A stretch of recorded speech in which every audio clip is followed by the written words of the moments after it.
Hi అండి. రంజాన్‌లో 17వ రోజు స్వీట్లతో వచ్చాను. ఎందుకంటే మాకు దీపావళి అయిపోయింది కాబట్టి మేము చాలా స్వీట్లు చేసుకున్నాం ఈరోజు. ఫ్రూట్ సలాడ్ అలాగనే కస్టర్డ్ పౌడర్‌తో చేసిన స్వీటు కువైట్‌లో ఇది ఎక్కువ చేసుకుంటారు.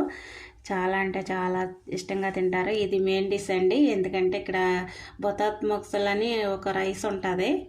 బంగాళదుంపలు, వంకాయలు, వెజిటేబుల్ అంతా వేసి చేస్తారండి.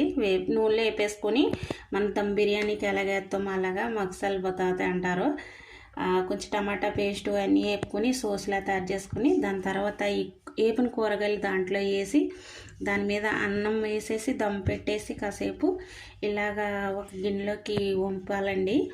వంపేసిన తర్వాత మళ్ళీ హాట్ బాక్స్లో తీసుకుంటారు కొంతమంది అయితే అలాగే పట్టుకెళ్ళి తింటారు. నేనైతే ఇలా చేశాను. ఈరోజు మీకు నచ్చితే కనుక లైక్ చేసి సబ్స్క్రైబ్ చేసుకోండి. అలాగే నన్ను సపోర్ట్ చేయండి. చూసి వెళ్ళిపోకుండా లైక్ చేయండి please. Thank you very much.